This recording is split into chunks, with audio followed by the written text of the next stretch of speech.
त्यामध्ये ही वाटचाल अशीच राहणार आहे. बरं, आता तुम्ही अनावधानाने का होईना पण आता आपला विषय आलेलाच आहे की चिन्ह चिन्ह कोणाकडे जाणार. तर काय, किती कॉन्फिडंट आहात तुम्ही की चिन्ह हे तुम्हालाच मिळेल? किती कॉन्फिडंट आणि का?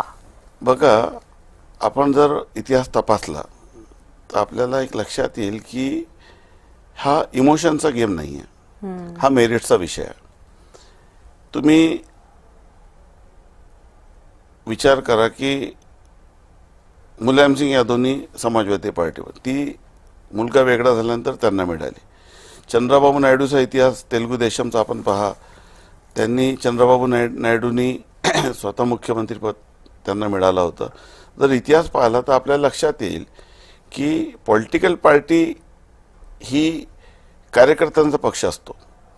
तिथले नेते, उपनेते किंवा जे इलेक्टेड लोकप्रतिनिधी असो की इलेक्टेड पदाधिकारी असो, शिवसेनेमध्ये जेव्हा उद्धवजीच्या नेतृत्वात काम सुरू होतं तेव्हा सामनामध्ये जाहीर झाला तो पदाधिकारी.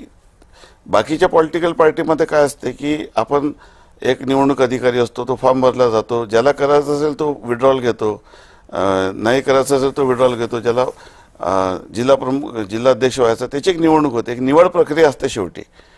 परंतु जेव्हा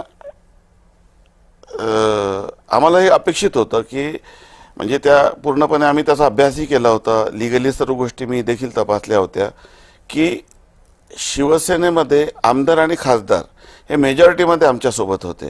म्हणजे जे इलेक्टेड आहे त्यांच्या मताला जास्त व्हॅल्यू होती आणि इलेक्टेड आमच्यासोबत होते, सिलेक्टेड त्यांच्यासोबत होते.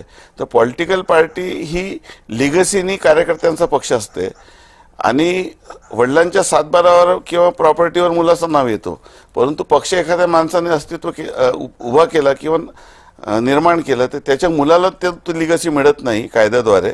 तर ती संघटनेमध्ये जे तुमचे क्रियाशील कार्यकर्ते आहे किंवा जे पदाधिकारी आहे त्यांनी कितीतरी अफिडेविट दिले असतील, परंतु मेजॉरिटी ऑफ MLA आणि MP जे इलेक्टेड होते ते एकनाथ शिंदे साहेबांसोबत होते, म्हणून तो चिन्ह मिळाला. आणि आता तर वारंवार लोकांनी मतदानातून ते प्रूव्ह केलं आहे. त्यामुळे आता मला या संदर्भामध्ये कुठलीही शंका वाटत नाही आणि न्यायालयातून न्याय मिळेल असं अपेक्षित आहे.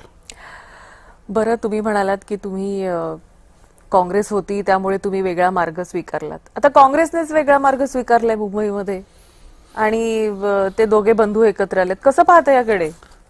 बघा, मुळातच मी